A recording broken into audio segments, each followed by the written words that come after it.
You are watching the National News Desk, America's News Now.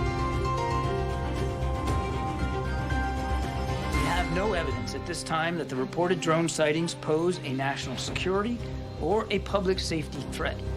The White House playing down fears over mysterious drone sightings on the East Coast. Tonight, why some local lawmakers say they're not buying the message. Then an American freed in Syria. What we're learning about his sudden appearance and why it's renewing hope that a Texas journalist missing for over a decade in the same country will soon come home. And Stanley mugs recalled by the millions. Why the cups that once created a craze are now causing a serious potential hazard. This is the National News Desk, America's News Now. I'm Amira David. Right now, a severe lake effect snowstorm bringing heavy snow and strong winds to areas east of Lake Erie and Ontario, with nearly 10 million people under winter weather alerts. New York Governor Kathy Hochul declaring a state of emergency in multiple counties, and travel restrictions are in place in the state of Pennsylvania. Several feet of snow on the ground right now in some areas, with more expected overnight. Over on the West Coast, meantime, around 20,000 people still under evacuation orders and warnings in Southern California because of the Franklin fire. But better weather is helping firefighters, and red flag warnings have now been lifted. The fire has burned over 4,000 acres and is now 20% contained. City officials say while 9 buildings were destroyed, they were expecting more. I thought we were going to lose major areas of very critical infrastructure and homes right in the heart of our city. So we were lucky and very thankful that we're where we are today. The cause of that fire right now being investigated. It comes as Oregon is now in debt because of a historic wildfire season. Lawmakers plan to release $218 million to pay off outstanding invoices for contractors that helped fight fires this year. One fire chief says the collaboration helped save people's homes, like in the Copperfield fire. We were able to protect $10 million worth of homes in value in the first 12 hours. That is not considering the increased safety to our firefighters by having additional firefighters on scene. Attempting to calm fears over the mysterious drone sightings over the state of New Jersey, the White House said today that the apparent drones are not a national security or public safety threat, nor are they from a foreign adversary. We have not been able to, and neither have state or local law enforcement authorities, corroborate any of the reported visual sightings. To the contrary, upon review of available imagery, it appears that many of the reported sightings are actually manned aircraft that are being operated lawfully. The first sighting was on November 18th, and according to a security briefing for state lawmakers yesterday, sightings have occurred every day since, with anywhere between 4 and 180 per night. New Jersey Assemblyman Brian Bergen says these updates by security officials are actually leading to more questions than answers. Before I went to this briefing the other day, this useless briefing where we got no information, I was really trying to figure out, how do I communicate effectively to my constituents to ease their concerns? After I left there and saw the incompetence of the actions being taken and the lack of information they have, I legitimately am concerned for the safety of my constituency.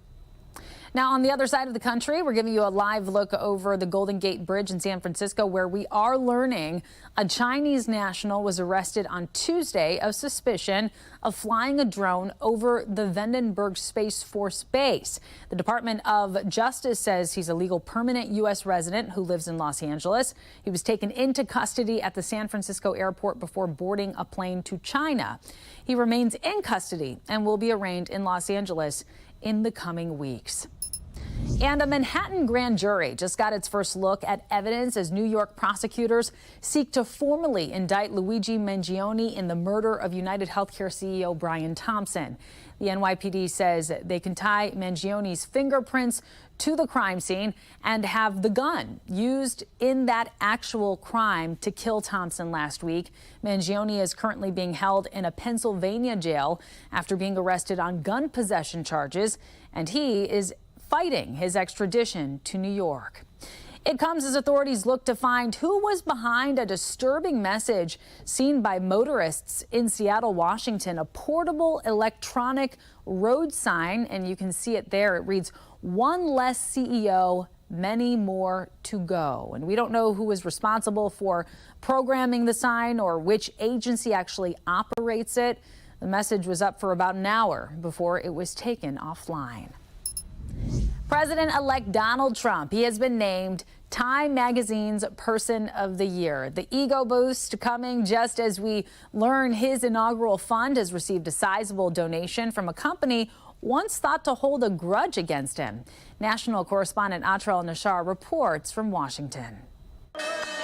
The president-elect ringing the opening bell of the New York Stock Exchange Thursday morning as he's announced Time Magazine's Person of the Year for a second time after receiving the honor in 2016. I think I like it better this time, actually. Because Time's profile of Trump describes his political comeback. His first term ended in disgrace, with his attempts to overturn the 2020 election results culminating in the attack on the U.S. Capitol, Eric Cortellessa writes.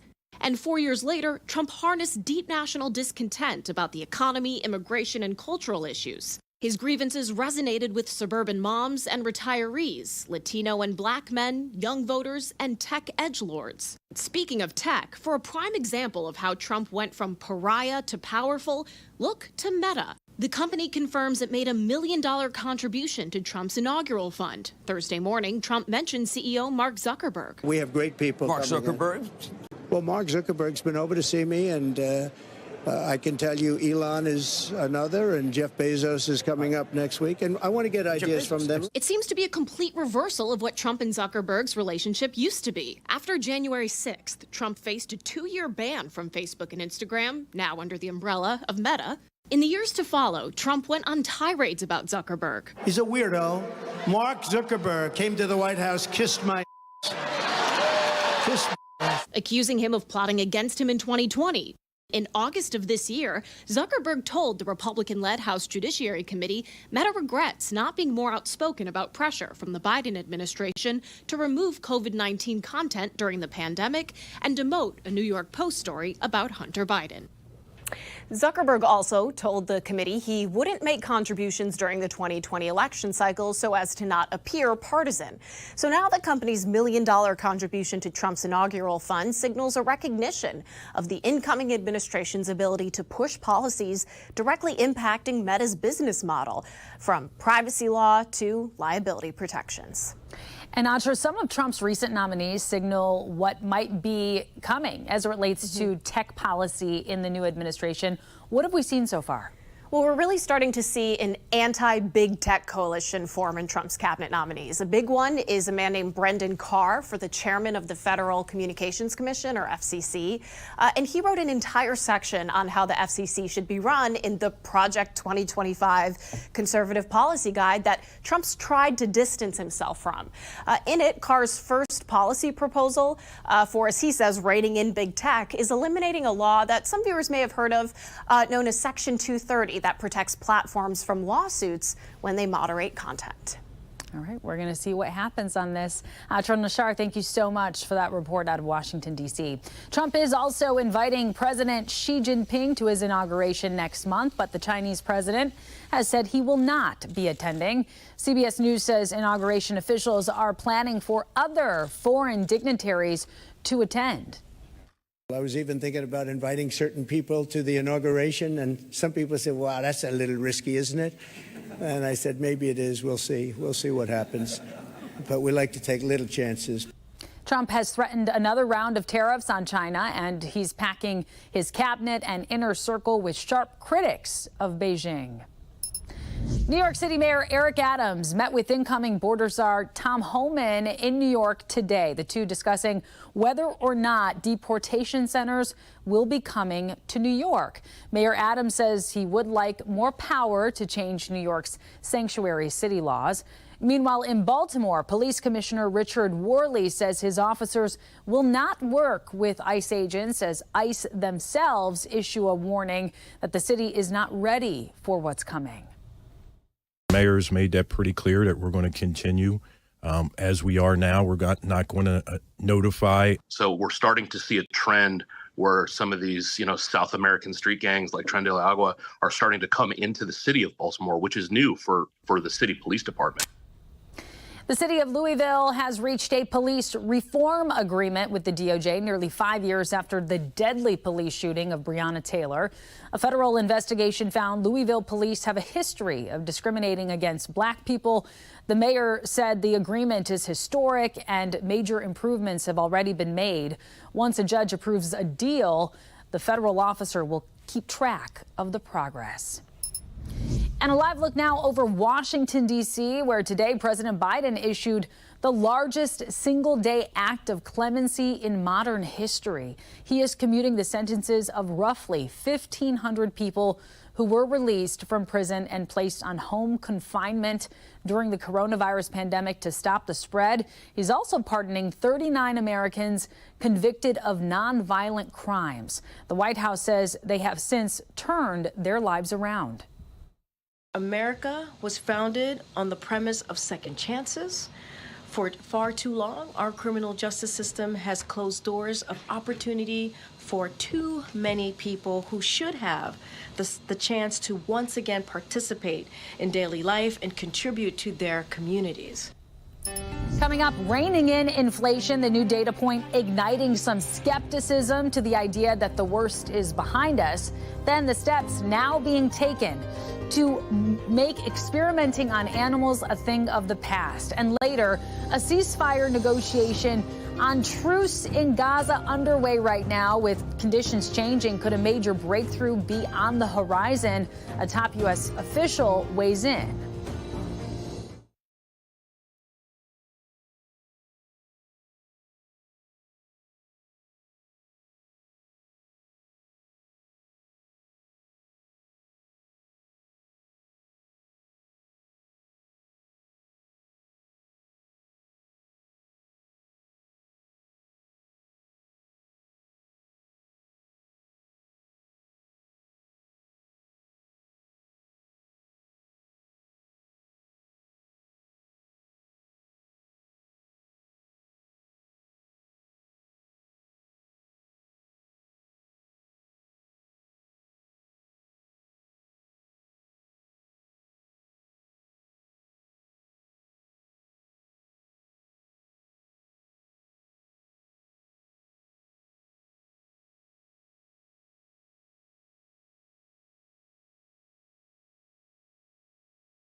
Tonight, a missing American believed to have been found in Syria. The man, Travis Timmerman of Missouri, had been reported missing in Hungary. Timmerman told CBS News that he had been detained for 7 months in Syria after entering the country without permission.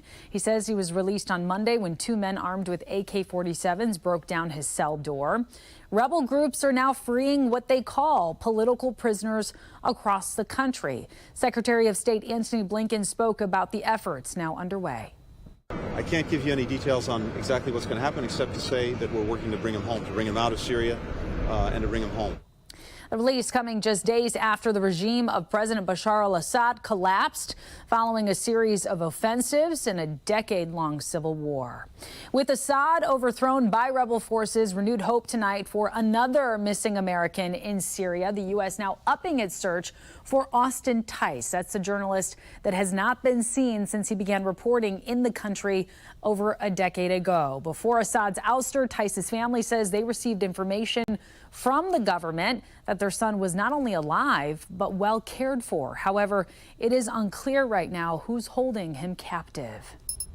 Bad news about inflation. Wholesale costs picked up sharply last month. The Producer Price Index, which tracks inflation before it reaches customers' dinner tables, increased by 0.4%. Wholesale prices climbed 3% year over year. Inflation on consumer prices has fallen from a 4-decade high, but it's still hovering stubbornly above the Fed's target.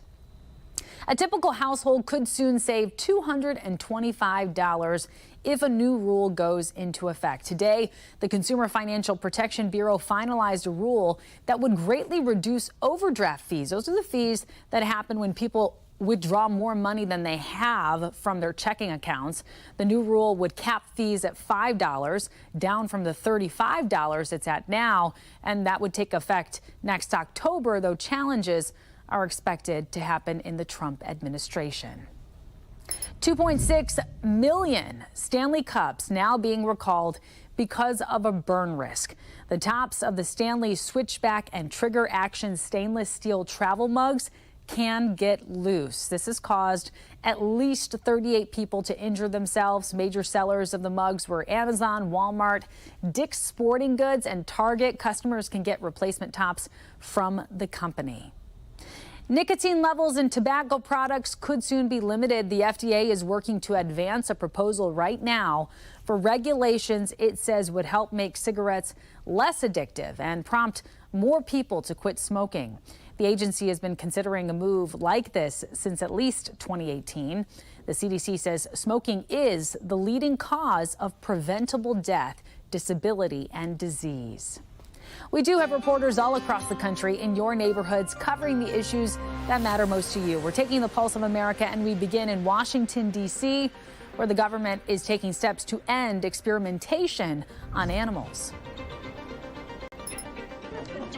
Beagles rescued and adopted out of animal research labs hit Capitol Hill Wednesday morning as new data is revealing that the federal government is moving closer to eliminating the use of animals in experiments. It's very exciting, and it's also exciting that there's a lot of legislation that's been introduced that can actually help expedite that process.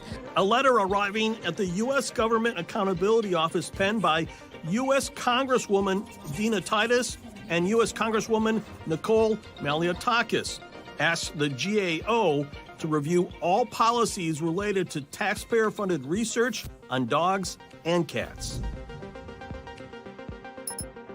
Thick black smoke rising from a friend's boat as they headed into Elliott Bay, an actual life or death situation. Smoke on a boat is never a good thing. The flame came out the door and started to engulf the flybridge. Brad Cole tells me his friend tried reaching a fire extinguisher, but the flames spread too fast. He reached in and shut the engines off, and he worked his way up to the bowsprit, and we said, you gotta jump. This is going too fast, there's no way to save. It's time to jump, and he'll give one nice little look back to his boat, say goodbye to it, and he let go. Katie Rollinger threw one of the life rings that hangs on their boat while Cole maneuvered their vessel as close as possible to pluck their friend from Puget Sound. The owner of Haas Farm says they were in the process of getting their employees CPR certified due to a new California law. But before they could complete the process, one of their visitors went into cardiac arrest. Luckily, Candace Davey, a registered nurse who works at Shasta Regional Medical Center in Redding, just happened to be around at the perfect moment, stepping in immediately. There was a situation where there was a cardiac arrest, and I did perform CPR, probably between 10 to 12 minutes before EMS arrived. I do want to say thank you. There were 2 other people that jumped in and switched out with me, so I was very thankful for them. After hearing about the event, Shasta Regional saw that there was a need for an automated external defibrillator, or AED, and decided they could help. According to Davey, early defibrillation can be life-saving and could have shortened the amount of time they needed to administer CPR. Tonight, truce talks in Gaza beginning to approach a breakthrough. Coming up, the families of hostages in the nation's capital who are clinging to hope.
White House National Security Advisor Jake Sullivan in Israel meeting with Israeli Prime Minister Benjamin Netanyahu. Sullivan said the changing dynamics in the Middle East could lead to a long-awaited agreement, but nothing is assured until the deal is done.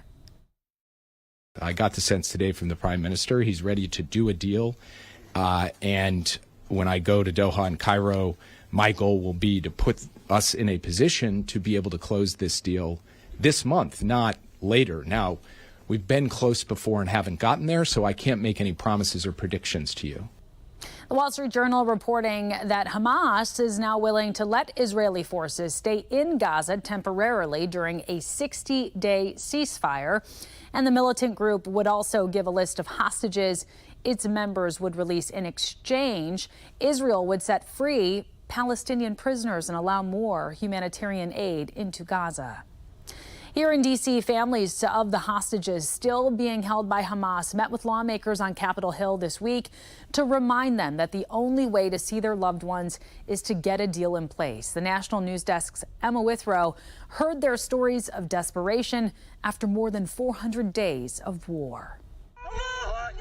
It's been 431 days since Hamas's brutal attack on Israel. But for Aviva Siegel, whose husband of 43 years remains a hostage, every day feels like an eternity. What was it like when your wedding anniversary rolled around this past year? I didn't want to feel. I didn't want to think. It was very difficult. You know, I'm broken up into pieces. Aviva and her husband Keith were among the 240 people taken hostage on October 7th. While Aviva was released during a fragile ceasefire a month later, Keith is still one of the hostages believed to be alive, held captive in Gaza. Every moment without him is a painful reminder of what's been lost and what's still at stake. When I separated from Keith, not knowing if I'll ever see him again or where they're taking me, I was very clever of what I said. But I told him, you be strong for me and I'll be strong for you. Keith's an American Israeli, originally from North Carolina, and one of 7 Americans still being held. He didn't want to give them the knowledge that he's an American, so he didn't tell them while he was asked if he's got a different passport. And I asked him, why didn't you say? And he said that he was scared that the Americans would take him out and I would just stay there because I'm not American. So he didn't. He wanted to be with me. He wanted to stay there in hell just to look after me. And I'm not there to look after him. Sisters, brothers, moms, dads, wives, husbands, cousins, sons, daughters, ripped away in an attack that sparked a devastating war. How are your parents holding up? It's very tough for them. I mean, their little girl they don't know anything about her. They can't save her life from the monsters that are surrounding her. So it's a nightmare. It's a nightmare for them. It's a nightmare for all the families of hostages. It's unimaginable. Amit Levy's sister Nama is also a hostage. Nama was taken on October 7th, and her family got confirmation she was still alive as of November of 2023, when other hostages were released in a prisoner swap and reported they saw her. I know we've failed her for long, but it will be over soon, and she just has to hold tight, and this nightmare would end very, very soon. 6 bodies of hostages were recovered by IDF soldiers after they were brutally murdered recently. Nevertheless, the families of the remaining hostages continue patiently waiting till their loved ones come home, whether it be tomorrow or another 431 days. She was captive for about 9 months already when she had her birthday. We never imagined that it would take so long. Milestones have come and gone, anniversaries, birthdays, holidays, but now even the ordinary days add up to painful weight, just like the conflict between Israel and Palestine, with so far no end in sight. Emma Withrow for the National News Desk. Emma, thank you. And coming up, we do hear from Bill Belichick for the first time as the coach of the UNC Tar Heels. What he said today at his very first press conference that has fans reacting.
Yes, you're looking at Bill Belichick's first appearance as the head coach of the UNC Tar Heels. Today, speaking for the first time in that role, the former Patriots coach called it a dream come true. And just hours ago, it was made official, getting approval from the University of North Carolina's Board of Trustees. Belichick spent his entire career coaching in the NFL, but left after the 2023 season. And when asked if he had plans to return to the NFL after potentially finding success at UNC, Belichick said, quote, "I didn't come here to leave," which had a crowd of UNC fans erupting in cheers. Now the question is, can he build a championship team? We'll find out. That does it for this edition of the National News Desk. Have a great night.